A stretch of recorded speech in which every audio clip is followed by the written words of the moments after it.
Oh Lord, good morning, America. This is Bob Brown. This is B Cube Sunday morning. We have got David Gerrold in here with us, and we are still, I am anyway, still reeling from the fact that 8 million Americans came out and said, fuck you to It Trump. may actually be as many as 12 million. We don't know for sure because the counting was, the National Park Service did their estimates, but, they didn't count all the little small towns and the little demonstrations. Like here in Brandon, we had, I guess, 300, 500 people lining the streets, which is Route 7. If you're on your way from Rutland to Middlebury, you will drive through Brandon.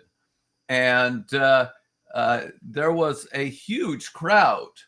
And I don't see that got counted and now they might have counted Rutland and they might have counted Middlebury or certainly Burlington, where several thousand turned out. But I think there was a lot of little demonstrations that got overlooked. And so I'm not willing to. I know that the official number is closer to 8.1 million now, but I suspect there were a lot more. And then we were there, and there were a lot of people honking and cheering as they drove past. They were on their way to church or wherever, or shopping. Saturday is a great day to, if you're not working, you go take care of your errands and whatever.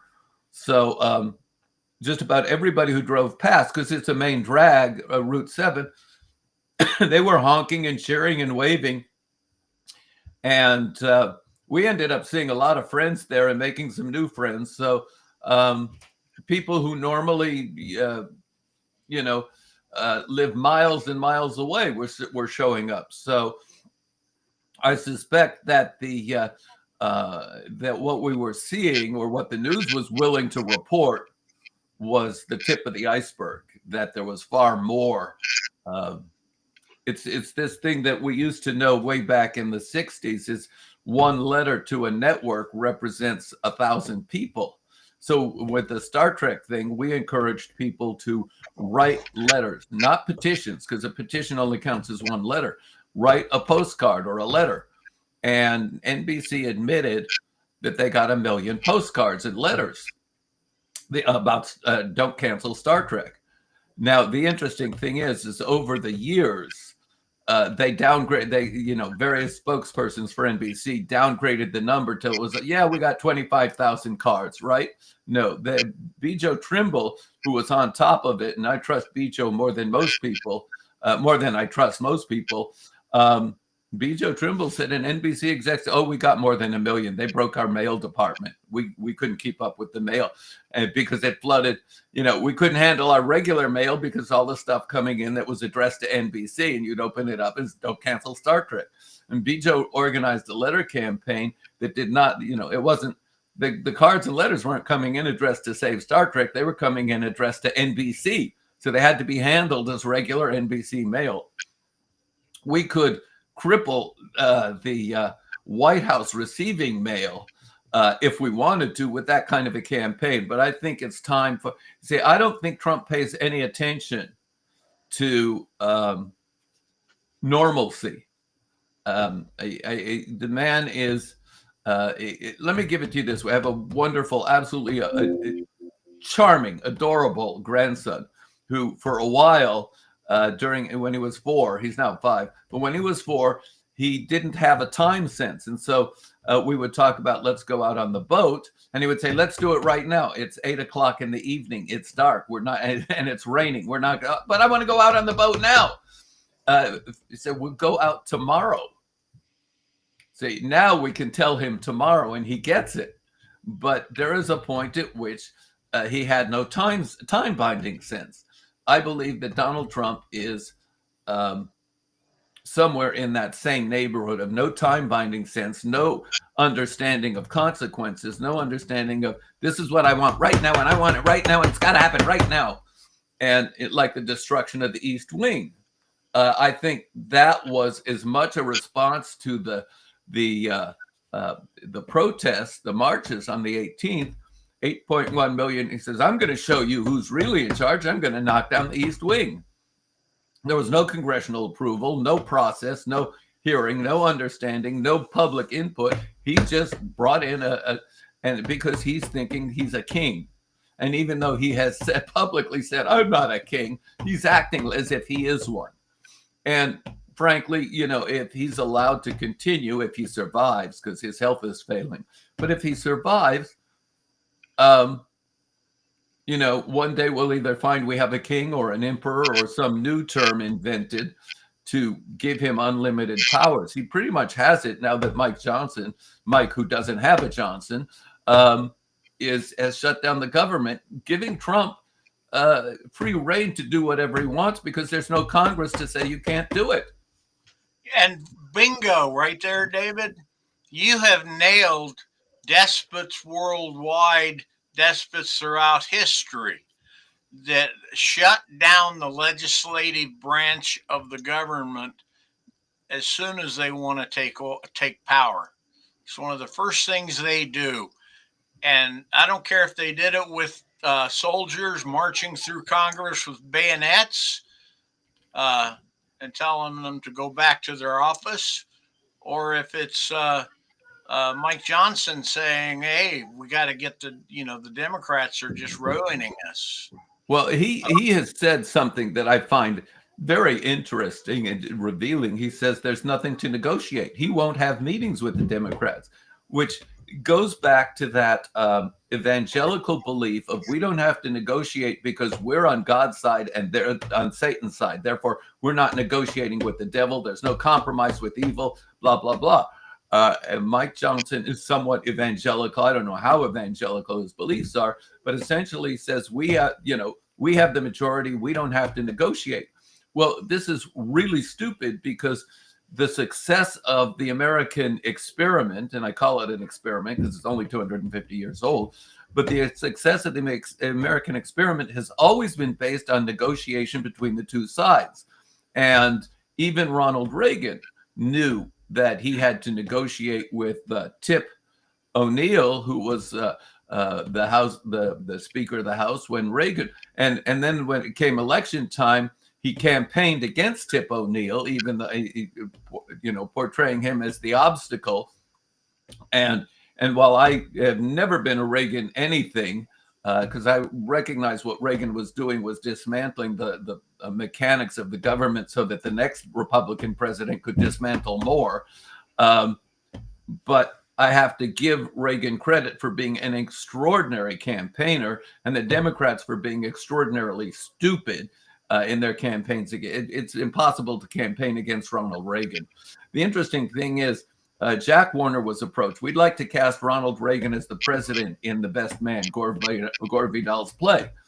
And Jack Warner said, no, not Ronald Reagan for president. Vice president maybe, but never president. So now I think if Ronald Reagan had been cast in that movie portraying a dying president, he couldn't have won the election. They'd have used that against him. But I think our downfall started with Richard Nixon, because Richard Nixon was caught with his hand in the cookie jar and had to resign.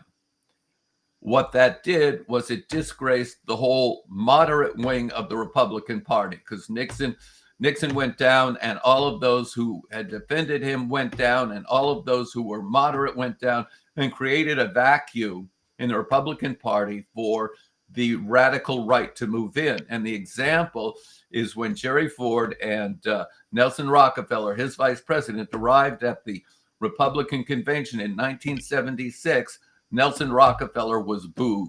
They booed their own vice president, and that showed you that the radical right had taken over the Republican Party. And that was their game plan. They finally had the power of the Republican Party to put forward programs that they knew would lead inevitably to a dictatorship. And Donald Trump is the inheritor of that. He's the hood ornament on the battering ram. He is not, he's out of control. But the real dangers are people like Stephen Miller and the people who we don't know, who haven't been identified, the architects of Project 2025. They're the ones who have designed how to turn America into a fascist tyranny. And if we ever get control of our government back, we need a Democrat who is as ferocious in the pursuit of justice is willing to go after and charges of sedition and treason and everything else, throw the fucking book at these people in order to preserve the American experiment. And also, we need to put laws in place. If you've been convicted of a felony, you can't be president or have any federal office. That's it. Get that one. And then we can start working on some of the others. We need to make Social Security and SNAP payments and all of the other programs that are services. We need to put them out of the reach of politics. We need to somehow establish that the Congress can't change these things conveniently, depending who's president, because people depend on them. People depend. Go ahead. And, well, I will tell you, what we have is a lot of presidents in our American history have declared war. And every time the American public lines up, yes, let's go to war. We need a president who's willing to declare peace. And I have a story about that. We were talking about that before we started. We need a president who's willing to declare peace and make that much more important than going to war. Yeah, talking about going to war right now, I am at a loss. I know Venezuela has oil, but so do we. We have more oil than probably anybody else in the world. And yet somehow we are out there murdering Venezuelans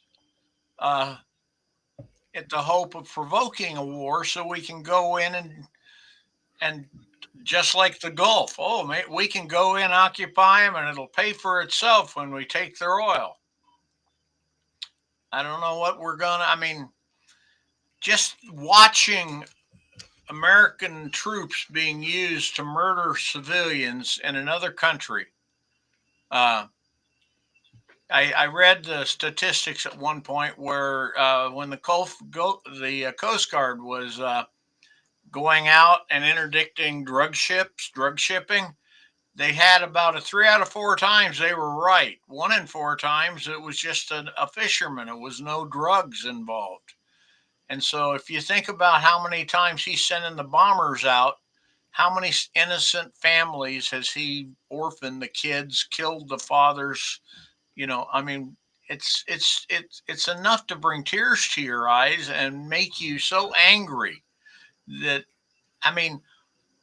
how is it that people in America are able to endure this?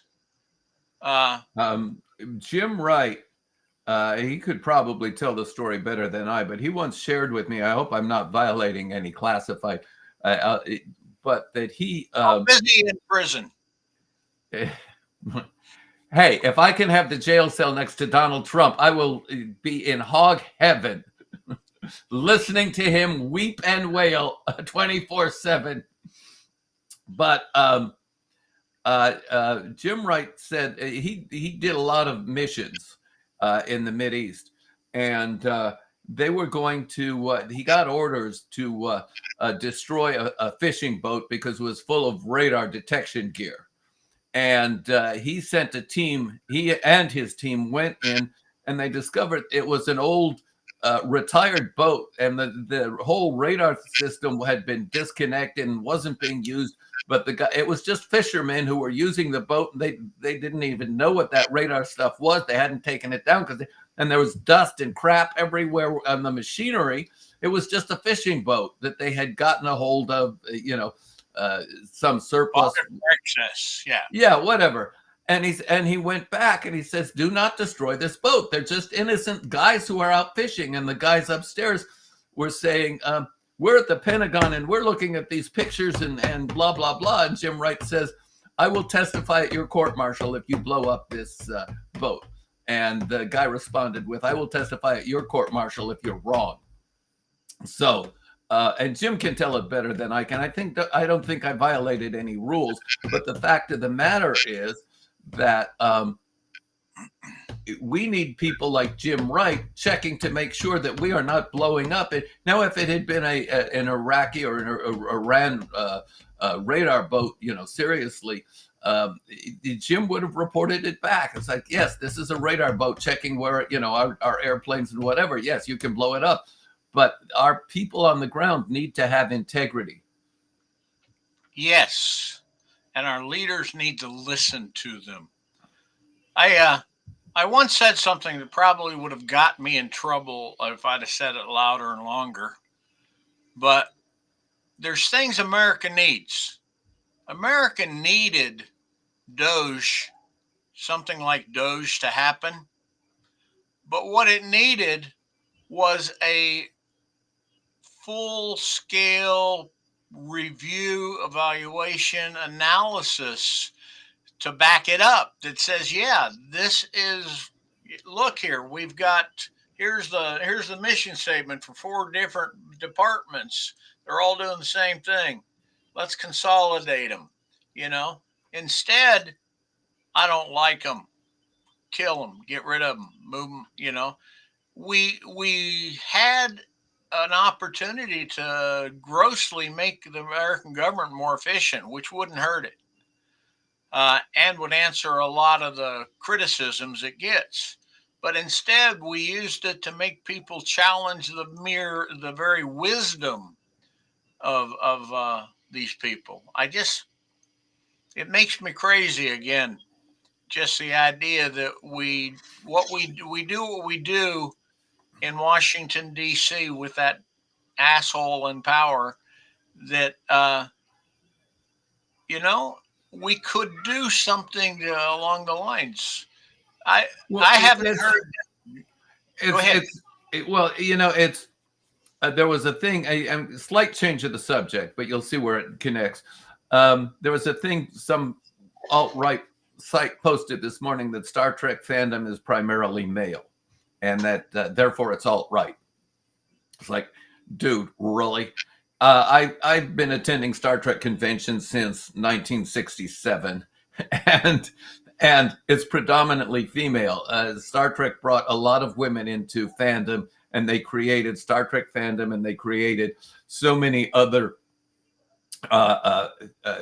science. It was good for all those little nerds who were, will I ever get laid in life? Yeah, once you start letting women into fandom, there's more opportunities. Women nerds are just like male nerds.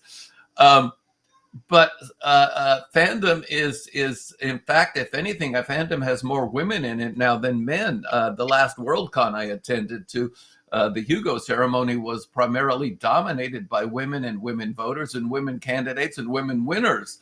So, and believe me, I have nothing against that. Do not accuse me of male chauvinism. I'm just delighted to see that science fiction is expanding in all these great directions. But this article went on at some length explaining that Star Trek fandom is really about men. And of course, everybody who has any experience with Star Trek fandom knows there's a load of bullshit. But the point that has been made is that the propaganda machinery behind the right wing, and that propaganda machinery is impressive as hell. Wrong, but impressive as hell, is trying to co-opt as many liberal ideologies or as many liberal ideas or as many liberal things or left-wing or even moderate things as possible, and explaining these are really validations of conservatism. And so they're now trying to colonize, that's the word, the sad puppies, the pathetic pooches in 2015 were trying to colonize science fiction fandom. And now we're seeing they're trying to colonize every other aspect of our culture that has been moderate or progressive or left wing. Like, you guys have no idea. Are you that blind? Are you that, is it a propaganda effort where you know how wrong you are, or do you really believe this bullshit? I don't know. And I'm to the point where I now empathize with something Robert A. Heinlein said in his early 80s. And we were talking, he says, this is a problem your generation has to solve. I'm not going to be here. I'm not going to live long enough to see how it resolves. And I am now at that point where I'm saying, I haven't said it, but I'm thinking it. This is not a problem I will get to resolve. I hope it gets resolved but it's now up to the younger generation. Fortunately, we have people like David Hogg, who I admire enormously because he's willing to be dangerous. And the one whose name I always have trouble with, Acosta, the representative, oh, come on. I always have trouble remembering her name because it's not in my head. You know who I mean, though. I'd have to look it up. Anyway, but there, huh? The commenters are going to tell us who you're thinking Yeah. of. Oh, right. I forgot to turn on the comments. Thank you, commenters. Sometimes I have trouble with names. I think that part of my brain is full and won't accept any new names. I can easily remember, George Raft, right? Nobody else remembers George Raft. I don't even remember him. But I remember names. Anyway, but what I, if Jim Wright were here, I wouldn't get this much chance to talk because Jim would have a lot more important stuff to say. But oh, that's it. Ocasio-Cortez. Thank you, AOC. Alexandria Ocasio-Cortez. It's the Ocasio that throws me. Anyway, thank you for reminding me. But yeah, my point is that we are up against one of the most powerful propaganda machines ever. And so that truth is no longer something you can validate. It is now, truth is a function of how many people you can get to repeat it. And what I have said more than once is the truth is the truth, no matter how many people tell the lie. But we are into a cultural insanity that rivals what happened to Germany when Goebbels took over the Ministry of Propaganda and made it impossible for the truth to reach the German people. All they had was Der Volkischer Beobachter, which was the Nazi Party newspaper. So we're damn near there now, David, with the limitations on who owns major media outlets. I firmly believe that even when I turn on CNBC and that there is nothing they are saying that hasn't been approved up at the top. They just like to give the top likes to give the illusion that there's two sides in the media. Yeah, the liberal media is only as liberal as their conservative owners are going to allow them to be. So, we need to break up the ownership of media by billionaires. The media used to be called the fourth estate. They held the government's feet to the fire. But if the media is now cooperating with the government, we're not getting they're going to bury the story that so-and-so was stripping little boys or, if this were the time of Watergate, there would have been reporters bold enough to dig into the Epstein files a long time ago. And we would never have had to deal with a second bad administration from these people. If we had a media that was willing to be investigative like Woodward and Bernstein were, we would know a lot more about the foibles and pretenses and propaganda and lies and corruption at the top. So, but I was just reading earlier today, and it does give me hope. There was a group of young people in Nazi Germany who refused to join the Hitler Youth, and they became the I forget what they called themselves, the Ecclesiastes, the wolves, pirates. They called themselves pirates, but there was another term that they used, but they were pirates. And they did a lot of anti-Nazi stuff for the longest time until finally in 1944, Himmler decided they were a real nuisance and had 13 of their leaders executed, hung. But they did manage to do a lot of anti-Nazi work in the years that they were functioning as an anti-Nazi organization. We don't know much about them. This is the first I've heard about that. I knew there was resistance within Germany and Poland and Denmark and so on. But this was the first time I heard of this group. There was also the White Rose group, which is worth investigating too. Edelweiss Pirates, thank you. Yeah,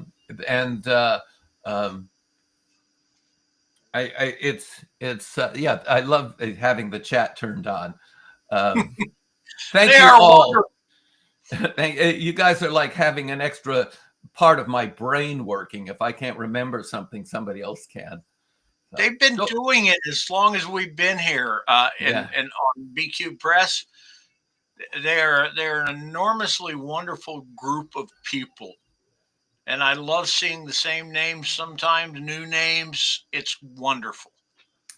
There are I consider this group. I mean, it's like I consider them friends and political allies, and because even if I don't know these people, don't recognize their names, I get a sense of community here. This is what I wanted to talk about today. So I actually get a chance to talk when Jim Wright isn't here. And I love listening to Jim.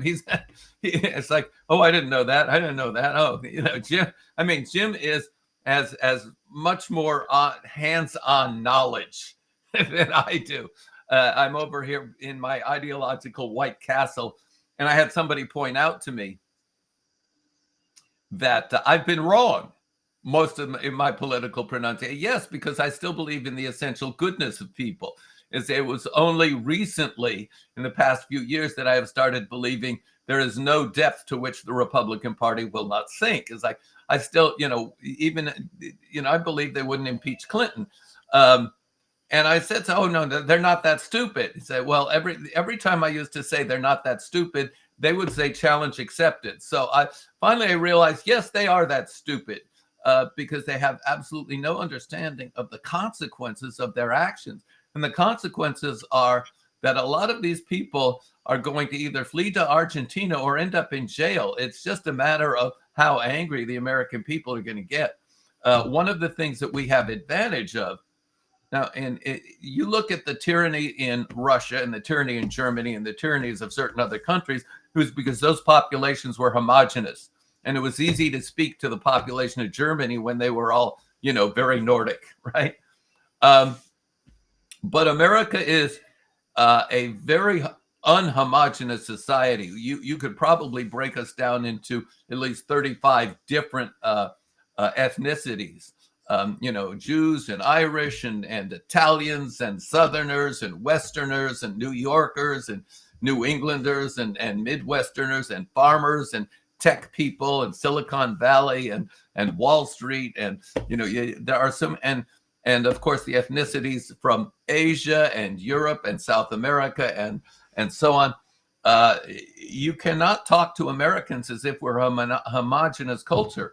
It's like the Cubans in Florida vote right wing because they're anti-Batista, even though he's been dead for how many years? They're not anti-Batista, anti-Castro.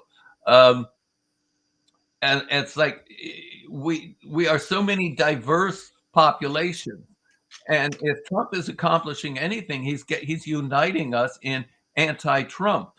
He's hurt the farmers, he's hurt the soybean market, he's hurt the tech, he's hurt the beef industry, he's hurt the automakers, he's hurt. It's like, is there anybody he hasn't hurt yet? Yeah, send him a list. Say, here's a list of people you haven't. The only people he's been good for are gazillionaires. There is a moment, a flashpoint where, and Heinlein wrote about insurrection in Revolt in 2100, but The Moon is a Harsh Mistress is a much better book. He was writing about the American Revolution, and he talked about at one point, we don't know when we can bring the pot to a simmer. We can bring it to a boil, but we don't know when or where it will boil over. There will be a moment when it's some kind of trigger when it boils over.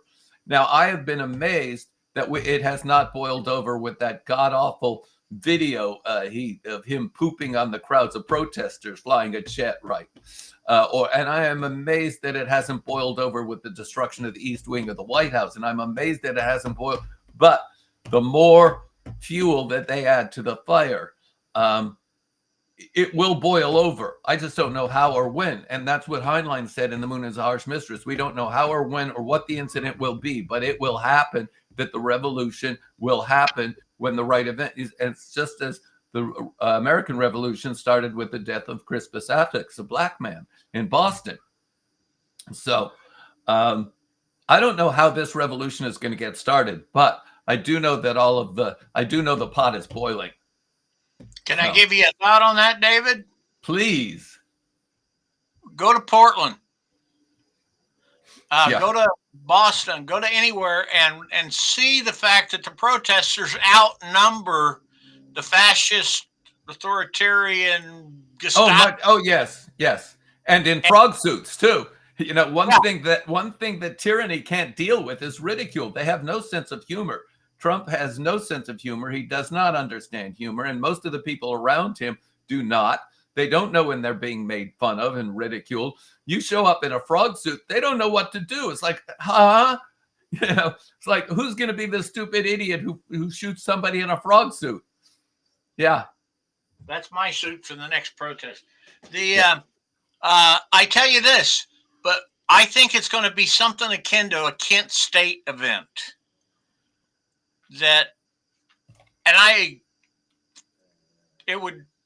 You don't want a Kent State event. No, I mean, it almost destroyed our country. But it's going to be something like that.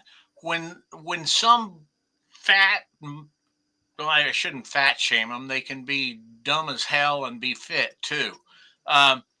But when one day they're marching over the bodies of that frog, those people, into the crowd, they may find out that crowd marches back. There is a moment that could happen, yeah. But of course, you know that Trump will send in more troops.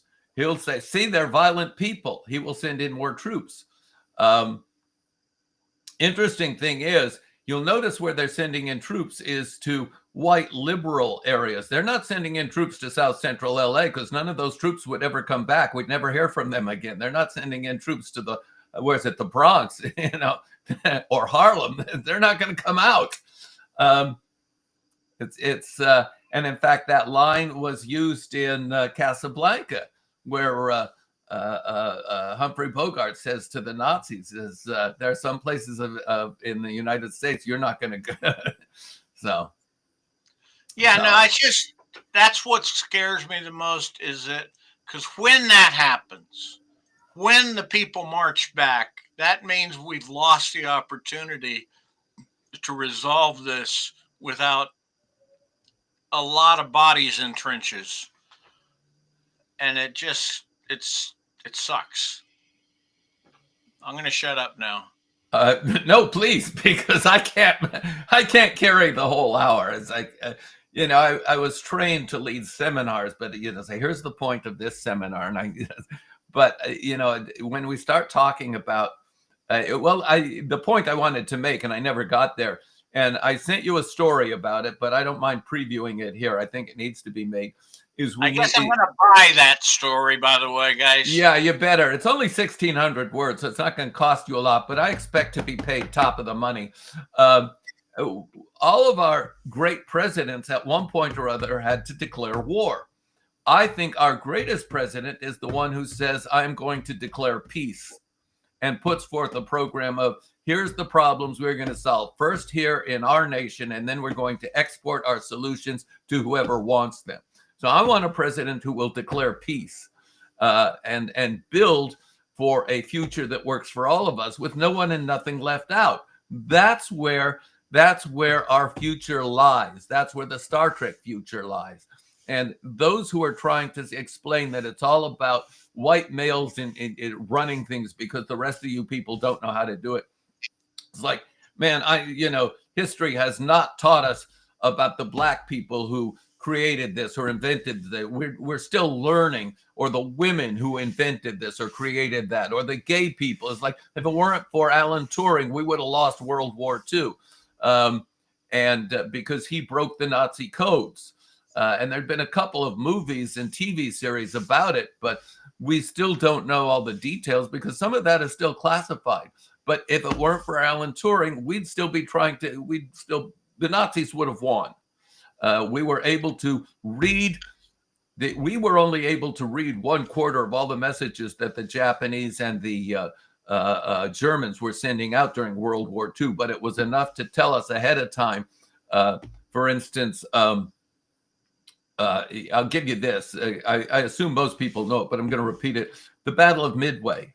We broke the Japanese codes, but we weren't sure where the attack was coming. We knew an attack was coming, so we let Midway know that to send a message in open that their water purifiers weren't working. And when the Japanese read that message and responded in their coded message, Site C says which we're going to attack, says their water purifiers. So that we knew that Midway was going to be the site of a Japanese attack. And we were able to win the Battle of Midway because we knew where the Japanese were coming. We knew where the attack was headed. And Midway was properly prepared, and our aircraft carriers were in place.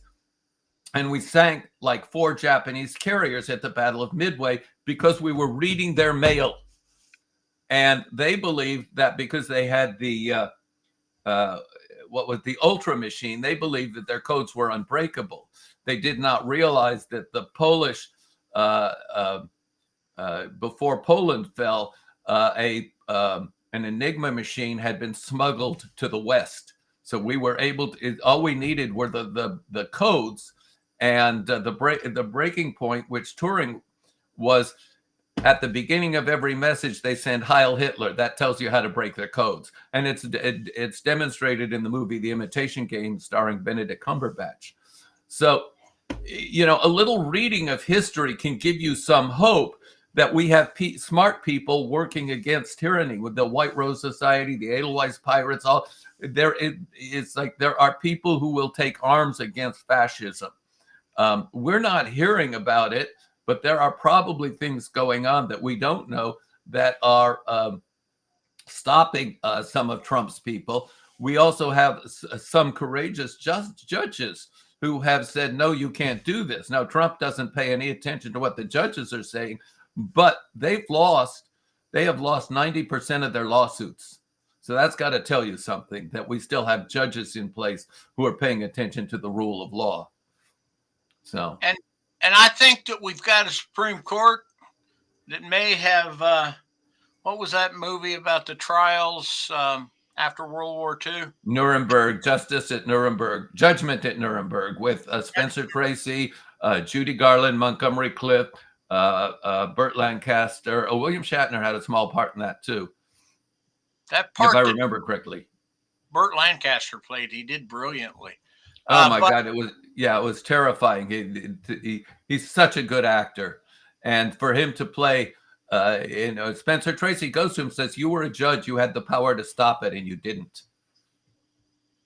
I think they may have seen that, but I think we are living in a world where I think the Million Man or the march, the 8.1, maybe 12 million Americans standing up, walking out, and considering how many of our people are senior citizens or aren't able to stand up and walk out, but still provide moral and material support to and financial to this freedom fight, it says they're looking at that and saying, will there be a Nuremberg trials for us? What will it be? The Truth Commission that we will inevitably face? What is America's answer when all of this is done? Because once you've got that fear and that awareness in these people that think that they're untouchable or thought they were untouchable a month ago, you sow doubt. And doubt in these people is what we need. We need them to think, well, maybe I shouldn't push this hard. Maybe I shouldn't push this button. Maybe I shouldn't raid that college. Maybe I shouldn't let Trump get away with that. Well, as I mentioned to you earlier, and I think it was before we went live, Eric Swalwell has posted a couple times that if we get Congress back in session, and this is one of the reasons why Mike, who has no Johnson, has been resisting bringing Congress back into session. But if we get Congress back in session, Eric Swalwell says there's at least 100 Republicans willing to jump ship and demand a release of the Epstein files. But even if not, that one Democrat representative who has not been sworn in would be enough to what that one vote is what we need to get the Epstein files released. So, which is why Mike No Johnson, and I will call him that until he takes down his pants and reveals that his little thing, he has one. But he is terrified, has got to be terrified, or he realizes that as long as he keeps Congress shut down, there's no legislative authority to stop Trump. Trump can't be impeached without an impeachment hearing in Congress. So Mike Johnson is let me put it, is the more we let these people know that there will be a Nuremberg trials when we get them out of office, and we will get them out of office, the more we let them know there will be a Nuremberg trials, the more we scare them and weaken them. So, yeah, I agree with you totally. Yeah, that's a Pinochet. Remember him? Vaguely. Evil man. Yes. Thought he was all powerful. But one day, everything happens to people when their power begins to fade. You can be successful as the greatest tyrant ever, but when your power isn't there anymore, your ability to reach out and touch and break just by word, you will be held accountable. Go ahead. There was an assassination attempt on Hitler, and it was a movie as well. It failed, but that was a key moment that demonstrated that the top members of the military knew that if they didn't take Hitler out, they were going to lose the war. They could have sued for a conditional surrender if they had taken Hitler out. Unfortunately, the suitcase with the bomb in it got moved, and Hitler survived that attempt, and the officers, something like 13 of them, were strangled. And it was filmed, and Hitler enjoyed watching the films. I can imagine Trump doing the same thing. But there is a turning point at which any tyranny starts to collapse. And it'll be different for this country because we have a different kind of population. But I think that the demonstrations on the 18th and the fact that another demonstration is being planned, although it hasn't been announced the date yet, or a general strike. But I think we have passed the turning point where this administration is seriously in trouble, and they know it. They're trying desperately to get their secret police, to get the Gestapo into place, so that they can stop, so they can hang on to power, so they can stop the revolution that they have created. We survived Trump's first term because, as bad as it was, we still had a functioning government. We will not survive this term with a functioning government because he's been ripping out the machinery, ripping out the wiring right and left. And there will come a point where enough people are going to say, we've had enough. I don't know when we're going to get there. I thought we would get there in August, the hot summer days. No, maybe not. Maybe it might not happen till spring, but I believe it's inevitable. A lot of the laid off workers or fired workers or shut down workers that Trump's not paying. What did they point out? That all of a sudden the food banks, as the Washington D.C. federal workers saw their last full paycheck. Yeah, the food banks were ravaged. A man looking at his hungry children is not going to be loyal to the orange maggot as much as somebody who's profiting from it. We have a historical precedent. Right after World War I, there was thousands and thousands of veterans who needed help marched on the White House, and Coxey's Army, they were called. And instead of dealing with this problem, Herbert Hoover ordered in the army, and the army cleared them all, and several people were killed, including children. And that was a big mistake. There was no way any Republican was going to win in 1932. Fortunately, we had FDR running, and so FDR won something like I forget the details, but it was one of the most amazing victories in American history, and so much so that some of the Republicans were trying to plan a coup to take him out. They were so afraid of what he was going to do. They were afraid he was a communist. And no, he wasn't. I actually had an uncle, a great uncle, who was part of FDR's administration, and he helped set up Social Security. And later on, he helped. FDR sent him to, after the war, not FDR, Truman sent him after the war to help liberate the death camps. And he told some horrendous stories about what he found in the death camps.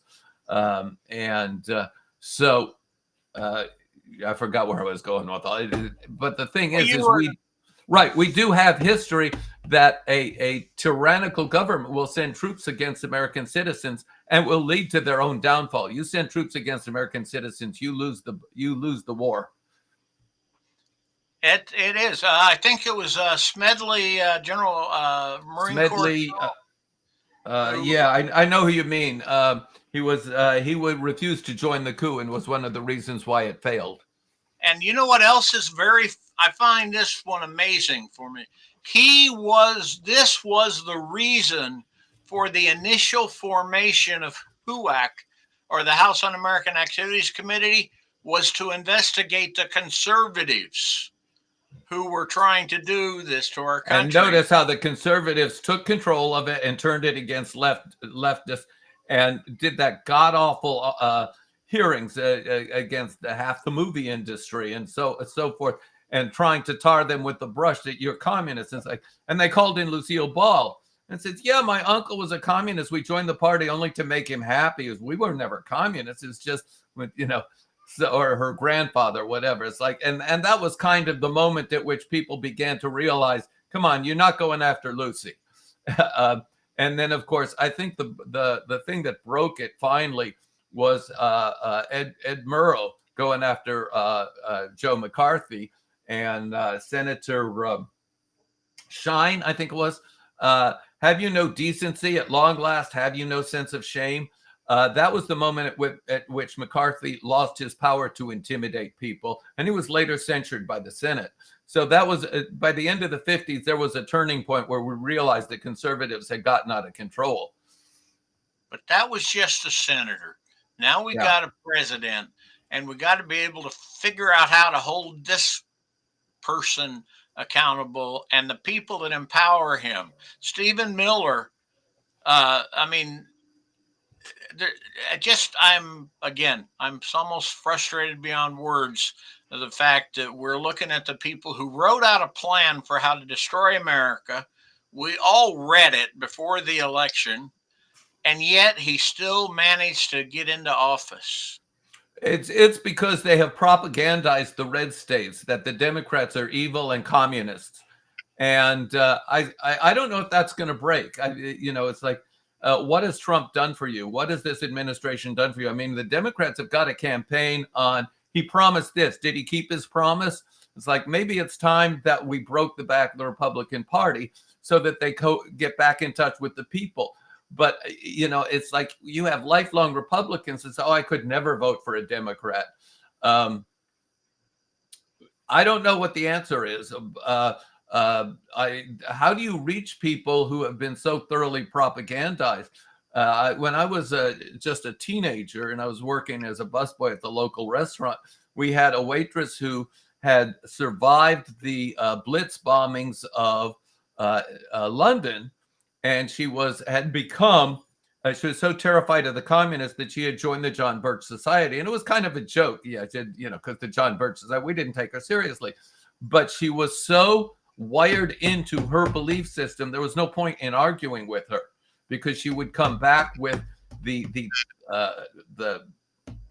talking points, and there was no room to argue with somebody who has invested their entire identity in those talking points. And that is what the Republican Party has managed to accomplish here in America. So, yes, I see Mari Giller has written, deprogramming cultists is a specialty in psychology, and I'm not qualified. Neither am I. I don't know how to deprogram people. So, and David McDonald has mentioned there is evidence to support tinkering with voting machines in Pennsylvania. We have got to have paper ballots that can be recounted in every single state. That is an absolute fact. If you ever want to get interested, go down a rabbit hole. When George W. Bush got elected governor of Texas, you know what his first executive order was? What? He put the Diebold, I don't know how to pronounce it. Diebold in charge of the state lottery. They had been turned down for that. And these are the same people that are making voting machines.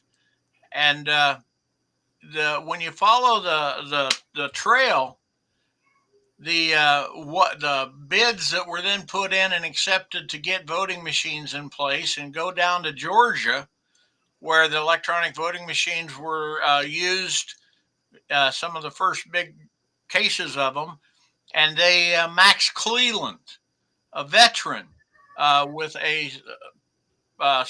had won his elections with 65%, suddenly was voted out of office with some real questionable outcomes. No, I mean, it's an old, the voting machines, the paperless electronic voting machines are going to be the death of this democracy. I love electronic voting machines, but I want to see the paper printout that the voter has to review before it goes through. I think we should go back to paper ballots, that the voter gets to take a copy home, so that but that the paper ballots are indestructible evidence, that they can be counted by an independent agency. And I think that we need to have a voting system that is tamper proof, or at least so difficult to tamper with that we can depend on the results. And the voting machines have been one of the biggest problems since they were introduced. Yeah, but one of our biggest strengths is the diversity of our voting systems and structures. Is there's not something you can go out there and just push a button and change all the votes in the country. Not yet, anyway. But just it's kept, the fact that we got so many different areas and authorities running the vote makes this is one of the last defenses we have. If we can break the back of the Republican hold on our government, there are enough people, particularly in the younger generations, and I'm very proud of what I'm reading by them, who are determined never to let this crap happen again, that we will see steps in the right direction. But it requires that we have to win in 2026 and 2028. We have to break their hold on power. Trump, I am absolutely convinced of this. He has no intention of leaving office peacefully. He has every intention of being president for life. The building he intends to build, the add-on to the White House, the ballroom, is evidence he intends to be president when that ballroom is completed. And he intends to be emperor for life, our own Idi Amin Dada. So I think that we need to reestablish the rule of law and hold him accountable. And that has to be, fortunately, he's not very popular. His approval rating has sunk to new lows. Some people, one of the sites reported that his approval rating bounced up 2 points from 32 to 34. And says, 34 is not anything to brag about. And that's possibly all those people who didn't bother to get, nobody's changed their mind. It's just people being counted for a change. So.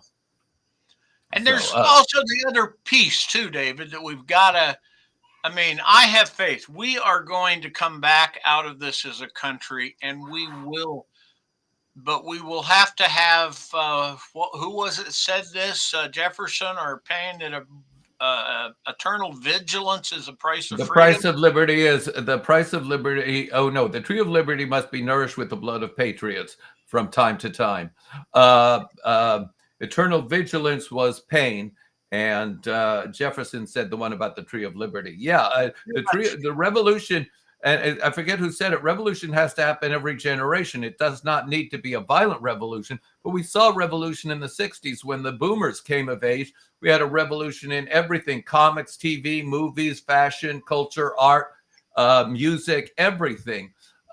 Because the boomers did, it's like, Pat Boone, are you fucking kidding me? Right?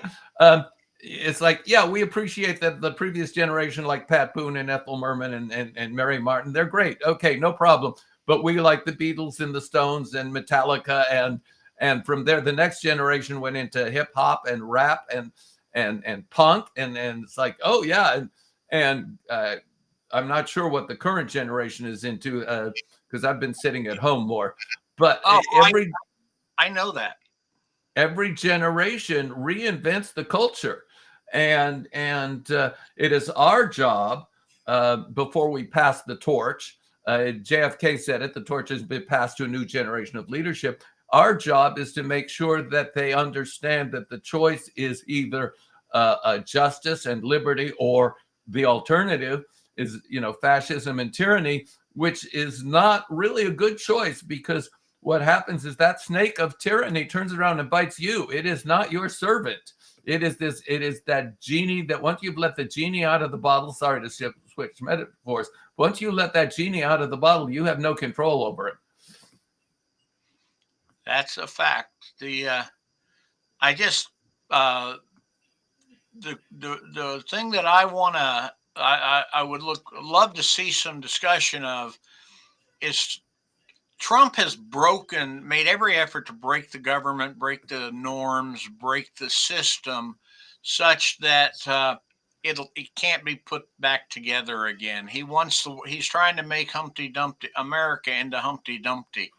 Well, And the thing is, sorry for interrupting, but the thing is, this government was put together out of nothingness. It was put together out of the Declaration of Independence, and the First Continental Congress had no teeth, and they had to go back and say, we need a constitution that gives the government teeth, otherwise we'd have no government. And 1789, it took a while, but this country was created out of thin air, out of the people coming together and saying, how do we create a constitution, a blueprint for the government we want? And it wasn't perfect. So they put in here's how you change the Constitution for the future. The one thing that they should have addressed and never did address was slavery. And we fought a civil war over slavery. And the South never admitted that they lost the war. And in fact, what we are seeing now is the South, the red states are running the country. Basically, that's what happened. We lost the Civil War 100 years later. Well, 150 years later. But we lost because the South is now running the country by the Confederate rules. And we're going to have to defeat the South again. All those red states. We had to say, excuse me, are your life better? And Jim Wright does an excellent rant on, we don't want our kids to live a better life than we do. So by me, the way I was raised, we want to look at our kids and say, they're doing better than I ever did. Wonderful. So, my parents looked at me and says, yes, you succeeded. And I'm looking at my son and saying, despite everything that he had going against him the first 8 years of his life, my son is remarkably successful. And I feel good about that. But Jim Wright argues the South, they don't want their kids to be educated. They don't want their kids to get better. And you can ask Jim Wright about that next month. Or you don't have to ask him. He'll launch into it. He'll tell you. But we have come to the end of our hour. And David and I, you may recall he talked about a story he sent me that I'm going to, I already told him I'm going to buy it. He's just we're negotiating price. I don't know. I'm not cheap. I don't know if my soul is going to be good enough because it's pretty tarnished. No, you can keep your soul. I don't. I have enough trouble with my own. I still have tattered pieces of it. But you can hear Dave's clock going on, David's clock going off. But a reminder, this is continuation of something we've been doing here at BQ Princeton for a while. When we got started, we wrote Alternative Truths, a series of stories that said, dude, we're not giving up easy. And turned out to be a very successful little book. And right now we have got a book that we're taking submissions for those of you who said, I like what I heard, but I bet you I could write something that contains essays and stories and poetry about why we're not going to give in to Trump. And as I've told people writing, I want this story, what I read and what I buy, to be every one of them a slap across the face of Donald Trump and his stooges that are out there doing what they're doing. I want them to feel butthurt when they read it. So you guys write me some stories and get them in because this book is closing on December 20th and is going to be out in time, I hope, to celebrate two things happening. David Gerrold and Jim Wright are coming to RadCon up here in Washington State. And he's going to be the writer guest of honor. And he is just looking forward to it.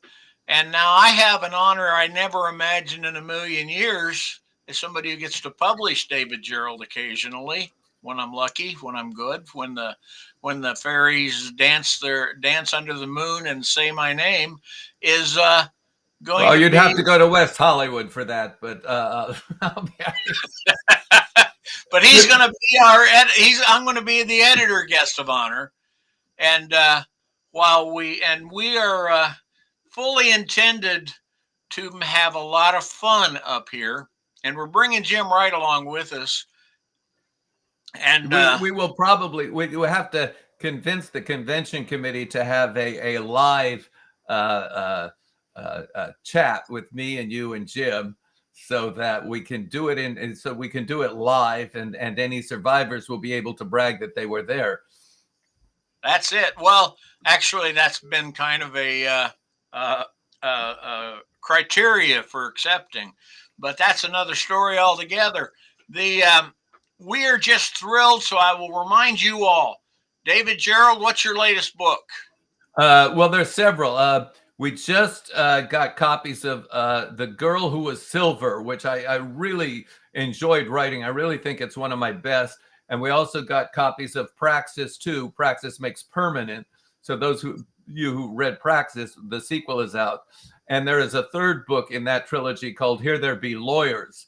So if you go to Amazon and just type in my name, you'll see a list of, we've had 6 books published by Starship Sloan this year. The Man Without a Planet, Praxis, Praxis Makes Permanent, Here There Be Lawyers, The Girl Who Was Silver, and The Boy Who Was Girl. And they have all gotten great reviews on Amazon, and I'm very, very happy about that. And we have printed up some hardcovers of Ripple Effects, which Katine and I wrote, so that the studios in LA can look at it. But we're getting more copies printed up. We sold a few copies at the last big Comic-Con, and when we get more copies printed up, we'll find a way to make those available too. So yeah, I've had a productive year. I'm actually taking the rest of the year off before I tackle the last 2 novels on the unfinished novels on the computer. And I just will share the fact that something that the authors in this book don't know. I got an email at 12:02 a.m. that said we've gone live. Oh, good. For Scott's Planet. I had a glitch on the cover, but it's a beautiful cover, beautiful book, and You know, I will tell you, I was telling Harry Turtledove this and said, I want to tell the world this in this book. Uh, when it was based on a story I wrote many years ago, my first sale, professional sale, and Harry Turtledove was in the book with me. And they, he sent me an unsolicited comment that said, nice story. I looked at that. I was just jumping up and down with glee. I sent him a note that says, not David.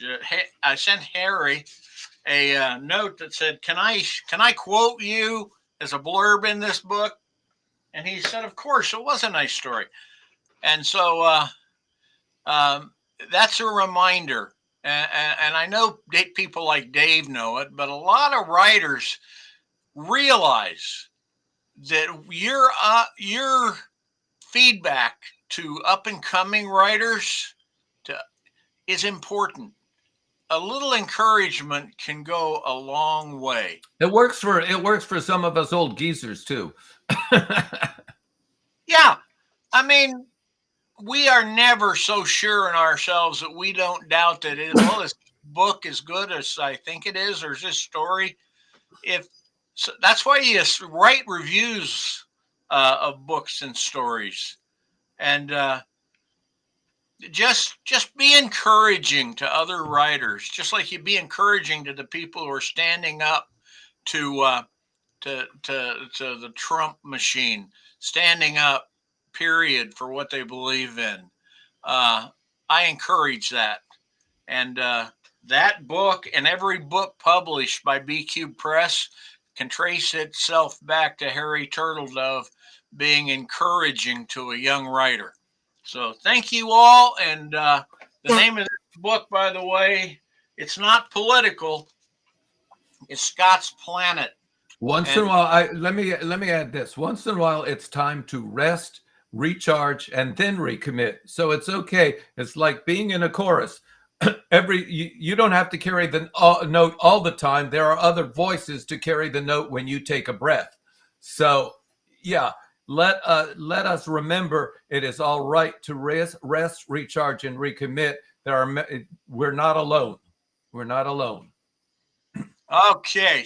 Thank you, David. And I will see you after Thanksgiving. Yeah. That is all right. Let me say this, which I say on my regular weekly seminar: stay safe, stay sane, and make sure you have bail money.